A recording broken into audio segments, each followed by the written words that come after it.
Hello friends, welcome to royal study. दोस्तों, आज के इस वीडियो में मध्य प्रदेश के साहित्यकार हम कवर करेंगे। देखिए, यहाँ से भी आपकी क्वेश्चन अब बनने लगे हैं। पहले आपके जो क्वेश्चन है वो यहाँ से नहीं बन रहे थे, बट अब क्वेश्चन बनने लगे हैं। देखिए, हर बार जो व्यापम है 2-3 दिन बाद हर बार पैटर्न चेंज कर रहा है। देखिए, पहले नदियों महल से क्वेश्चन आ रहे थे, अब नदियों महल से क्वेश्चन नहीं दिख रहे। महल वगैरह से किसी से भी क्वेश्चन अब नहीं आ रहे। अब नए नए टॉपिक उठा रहा है। पैटर्न पूरा चेंज हो चुका है पहले से अब तक।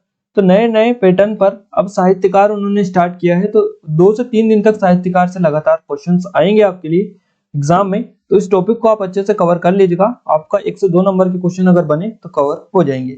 आपने अभी तक प्लेलिस्ट हमारी चेकआउट नहीं की है तो कर लीजिएगा। वहां पर ऐसे ही वीडियोस हम ऑलरेडी डाल चुके हैं, तो डिस्क्रिप्शन में लिंक हम आपको दे देंगे। क्लियर है? तो अब फाइनली हम स्टार्ट करते हैं बिना टाइम वेस्ट किए। देखिए, सबसे पहले हम बात करते हैं कालिदास जी से। कालिदास, इनका जो जन्म हुआ ये उज्जैन में हुआ। और कालिदास उज्जैनी राजा चंद्रगुप्त द्वितीय विक्रमादित्य के 9 रत्नों में से एक थे। इनसे रिलेटेड जो डिटेल है, एक्स्ट्रा पॉइंट, वो ज्यादातर पूछ लिए जाते हैं। ये भारत के शेक्सपियर के नाम से जाने जाते हैं। इनकी प्रमुख रचनाओं में महाकाव्य रघुवंशम, कुमार संगम में इनका नाटक है अभिज्ञान शकुंतलम, मालविकाग्निमित्रम और विक्रमोर्वशीय। खंड काव्य इनका है मेघदूत और ऋतुसंहार। तो ये सभी इनकी रचनाएं हैं और इनसे रिलेटेड डिटेल भी आप याद रखिएगा। ज्यादातर इनका जन्म पूछा जाता है कि इनका जन्म कहाँ पर हुआ है। नेक्स्ट है हमारे भर्तहरि। इनका जन्म हुआ है उज्जैन में और जन श्रुति के अनुसार इन्हें विक्रमादित्य के अग्रज माना जाता है भर्तहरि को। उज्जैन में भर्तहरि की गुफाएं भी स्थित है और राजस्थान का जो सरिस्का क्षेत्र है यहाँ पर इनकी समाधि स्थित है। और राजस्थान में ही सरिस्का अभ्यारण्य भी आपका स्थित है। तो इनकी रचनाओं की अगर हम बात करें भर्तहरि की, तो त्रिशतक इनकी रचनाएं हैं, नीति शतक, श्रृंगार शतक और वैराग्य शतक। तो ये सभी जो रचनाएं हैं इनकी, ये भी आप अच्छे से कर लीजिएगा। ज्यादातर ये 3 ही रचना पूछी जाती है, त्रिशतक वाली, नीति शतक, श्रृंगार शतक और वैराग्य शतक। नेक्स्ट है भवभूति। इनका जन्म हुआ है पद्मपुर विदर्भ में, जिला गोंदिया, महाराष्ट्र में। ये आता था पहले एमपी में आता था, बट अब महाराष्ट्र में आता है आपका विदर्भ। एमपी का जो कुछ एरिया है, ये 1956 में जब गठन हुआ था मध्य प्रदेश का, उस टाइम पर ये अलग उसमें चला गया था महाराष्ट्र में। तो ध्यान रखिएगा, ये भवभूति है। और इनका जो भवभूति कन्नौज शासक यशोवर्मन के दरबारी विद्वान ये थे। इनके प्रमुख नाटक की अगर हम बात करें तो भवभूति के मालती माधव, महावीर चरित्र और उत्तर रामचरित्र, ये सभी इनकी रचनाएं या नाटक है। नेक्स्ट है बाणभट्ट। इनका जन्म सोन नदी के तट पर प्रतिकोट ग्राम में हुआ है। बाणभट्ट राजा हर्षवर्धन के राजकवि थे। इनकी रचनाओं की अगर हम बात करें तो हर्षचरित, कादंबरी, मुकुट तार्दिक, पार्वती परिणय और चंडिका शतक, ये सभी इनकी रचनाएं हैं बाणभट्ट की। नेक्स्ट है केशवदास। केशवदास का जन्म ओरछा, निवाड़ी जिले में हुआ है। ये ओरछा पहले टीकमगढ़ जिले में आता था, बट 1 अक्टूबर 2018 को जब से निवाड़ी अलग बनाया गया है टीकमगढ़ से अलग करके, उसके बाद में ओरछा अब आपका निवाड़ी जिले में ही आता है। क्लियर है? तो इन्हें जो है, ये जो केशवदास है, इन्हें कठिन काव्य का प्रेत कहा जाता है। और इनकी रचनाओं की अगर हम बात करें तो रामचंद्रिका, रसिक प्रिया, रतन वावनी, कवि प्रिया, बारहमासा, वीर सिंह चरित्र, छंदमाला, जहांगीर, जस चंद्रिका और विज्ञान गीता, ये सभी इनकी प्रमुख रचनाओं में शामिल है। नेक्स्ट है पद्माकर। देखिए, पद्माकर भट्ट भी इनको बोला जाता है और इनका जन्म हुआ है मध्य प्रदेश के सागर में। इनकी रचनाओं में जगत विनोद, गंगा लहरी, राम रसायन, पद्माभरण, प्रबोध पचासा, प्रताप सिंह विरुदावली, जय सिंह विरुदावली, ईश्वर पच्चीसी और बहादुर विरुदावली, ये सभी इनकी रचनाएं हैं। ध्यान रखिएगा, पद्माकर भट्ट की, और इनका जन्म सागर में हुआ है। नेक्स्ट है भूषण। ये साहित्यकार है मध्य प्रदेश के और इनका जो जन्म हुआ है तिकम्बापुर, कानपुर में हुआ है। और ये कानपुर कहाँ पर आता है? ये आपका आता है उत्तर प्रदेश में। इनकी रचनाएं कौन कौन सी है भूषण की? तो शिवराज भूषण, शिवा बावनी और छत्रसाल दशक, ये 3 रचनाएं इनकी हैं। नेक्स्ट है पंडित माखनलाल चतुर्वेदी। इनका जन्म हुआ है मध्य प्रदेश के होशंगाबाद जिले के बावई में। ये एक भारतीय आत्मा के नाम से प्रसिद्ध है। इन्होंने कुछ समाचार पत्रों को भी प्रकाशन किया है, जैसे कि प्रभा, कर्मवीर, प्रताप का संपादन, ये सभी का संपादन ये कर चुके हैं। इनकी रचनाएं काफी सारी हैं और काफी ज्यादा इनसे क्वेश्चंस बनते हैं माखनलाल चतुर्वेदी से। क्लियर है? तो इनकी रचनाओं में हिम किरीटिनी, हिम तरंगिनी, माता, मरण ज्वार, युग चरण, पुष्प की अभिलाषा सबसे प्रसिद्ध है। इन्होंने यह कविता बिलासपुर जेल में लिखी थी। पुष्प की अभिलाषा जो कविता है ये बिलासपुर जेल से इन्होंने लिखी थी और ये सबसे चर्चित कविताओं में से एक ही पुष्प की अभिलाषा।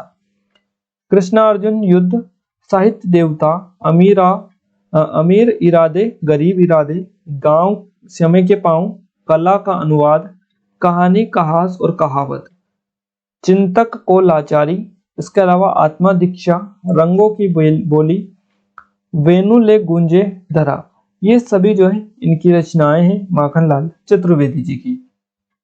नेक्स्ट है सुभद्रा कुमारी चौहान। इनका जन्म प्रयागराज इलाहाबाद में हुआ है और खंडवा निवासी ठाकुर लक्ष्मण सिंह के साथ इनका विवाह हुआ था, इसलिए मध्य प्रदेश से इनका संबंध रहा है।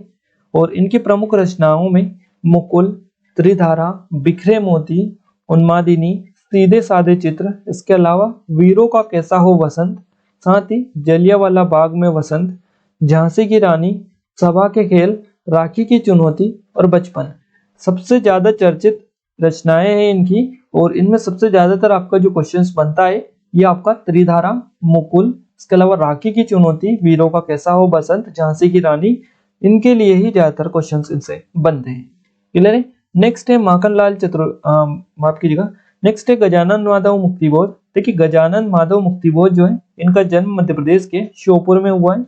ये आपका मध्य प्रदेश का एक जिला है, यहीं पर इनका जन्म हुआ है। इनकी रचनाओं में देखिए सबसे फेमस रचना है इनकी चांद का मुंह टेढ़ा। क्लियर है, ध्यान रखिएगा गजानन माधव मुक्तिबोध की पहली रचना हो जाएगी चांद का मुंह टेढ़ा, दूसरी है कामायनी एक पुनर्विचार, नेक्स्ट है नए निबंध, अगली है आपकी काट का सपना, एक साहित्य की डायरी, सता से उठता आदमी, इसके अलावा भूरी भूरी खाक धूल, नेक्स्ट है दिनकर की उर्वशी, नेक्स्ट है नई कविता का आत्मसंघर्ष, इसके बाद में चंबल की छाती और ब्रह्म राक्षस। ये सभी इनकी रचनाएं हैं गजानन माधव मुक्तिबोध की। नेक्स्ट है बाल कृष्ण शर्मा नवीन। बाल कृष्ण नवीन के नाम से भी इनको जाना जाता है और इनका जन्म स्थान है शाजापुर। ध्यान रखिएगा शाजापुर में इनका जन्म हुआ है बाल कृष्ण शर्मा नवीन का।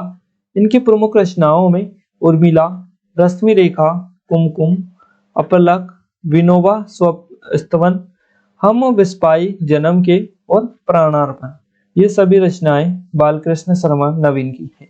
नेक्स्ट है भवानी प्रसाद मिश्र। वैसे भवानी प्रसाद मिश्र होशंगाबाद में इनका जन्म हुआ और इनकी सबसे महत्वपूर्ण जो रचनाएं हैं वो अब हम कवर कर लेते हैं। सतपुड़ा के घने जंगल, अंधेरी कविताएं, गीत फरोश, बोनी हुई रस्सी, गांधी पंच सप्ती जिसको महाकाव्य ये है, चकित है दुख, इसके अलावा खुशबू के शिलालेख, ये सभी इनकी रचनाएं हैं भवानी प्रसाद मिश्र की। नेक्स्ट है हरिशंकर परसाई। गाइस हरिशंकर परसाई से आज ये क्वेश्चन बना था कि हरिशंकर परसाई का जन्म कहाँ पर हुआ। आपका जो एग्जाम चल रहा है कांस्टेबल का इसमें, इसीलिए इसको हम करवा रहे हैं पूरा आपको। तो देखिए हरिशंकर परसाई का जो जन्म हुआ है ये एक व्यंगकार थे और इनका जन्म हुआ होशंगाबाद में। ध्यान रखिएगा होशंगाबाद में इटारसी के पास में कोई गांव है, वहीं पर इनका जन्म हुआ है हरिशंकर परसाई का। इनकी रचनाएं कौन कौन सी है?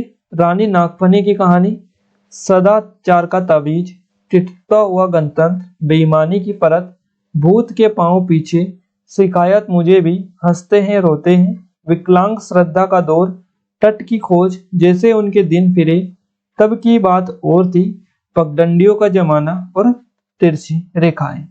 सबसे महत्वपूर्ण रचनाओं में विकलांग श्रद्धा का दौर, इसके अलावा तट की खोज, पगडंडियों का जमाना, भूत के पांव पीछे, ठिठुरता हुआ गणतंत्र, इसके अलावा रानी नागफनी की कहानी, ये सभी महत्वपूर्ण रचनाओं में इनकी शामिल है। तो याद रखिएगा हरिशंकर परसाई जन्म हुआ है होशंगाबाद में। नेक्स्ट है शरद जोशी। इनका जन्म उज्जैन में हुआ है। इनकी रचनाएं कौन कौन सी है? फिर किसी बहाने, पिछले दिनों, यथासंभव, अंधों का हाथी। अंधों का हाथी इनकी सबसे प्रसिद्ध रचनाओं में से एक है। ये एक नाटक है, ध्यान रखिएगा। एक था गधा, ये भी इनका नाटक है जो कि काफी चर्चित है। और जीप पे सवार इल्लियां, ये भी इनका नाटक है। राह किनारे बैठ और परिक्रमा, ये सभी इनकी रचनाएं हैं। नेक्स्ट है मुल्ला रमूजी। इनका जन्म भोपाल में हुआ है। मुल्ला रमूजी का, इन्हें गुलाबी उर्दू का जनक भी कहा जाता है। तो आपसे क्वेश्चन बन सकता है नेक्स्ट की गुलाबी उर्दू का जनक किसे कहा जाता है? मुल्ला रमूजी। आप याद रखिएगा, भोपाल में इनका जन्म हुआ है। इनकी रचनाएं कौन कौन सी है? दीवान ए मुल्ला रमूजी, मुल्ला रमूजी, गुलाबी उर्दू, गुलाबी शायरी, सादी, औरत जात, लाठी और भैंस, इसके अलावा जंग, ये सभी इनकी रचनाएं हैं मुल्ला रमूजी की। नेक्स्ट है जगनिक। जगनिक इनकी प्रमुख रचनाएं आलाखंड है और इनका महोबा के राजवंश से संबंध रहा है। इसमें दो प्रसिद्ध वीरों आला और उदल का चरित्र वर्णन स्थित है जगनिक में, आला खंड में। क्लियर है? तो यहाँ पर गाइस जितने भी साहित्यकार थे मध्य प्रदेश के वो सभी हमने करवा दिए, ज्यादातर जिनसे क्वेश्चंस बन सकते हैं महत्वपूर्ण वाले। और यहाँ से आपको जो क्वेश्चन है आगामी शिफ्ट में हो सकता है देखने को मिल जाए। हम पूरे कवर कर चुके हैं सभी रचनाओं के साथ साथ जन्म स्थानों को। तो अगर आप और कोई चाहते हैं कि और किसी और टॉपिक पर आपको वीडियो चाहिए तो आप हमें कमेंट बॉक्स में कमेंट करके बता सकते हैं ताकि हमें पता चल पाए और नेक्स्ट वीडियो आपके ऊपर आपके जो टॉपिक बताए उसके ऊपर लेकर आए। क्लियर है? तो साथ ही साथ वीडियो को लाइक भी आप करते चलिएगा और वीडियो को लाइक नहीं किया, लाइक करने के साथ साथ चैनल को सब्सक्राइब आप जरूर से करें और बेल आइकन को भी आप दबा दें जिससे जो भी नया वीडियो आए उसका नोटिफिकेशन भी आपको मिलता रहे। इस वीडियो को अपने दोस्तों के साथ शेयर जरूर से करें ताकि हमें सपोर्ट मिले, मोटिवेशन मिले और अच्छे वीडियो आपके लिए लाने की पूरी कोशिश करें।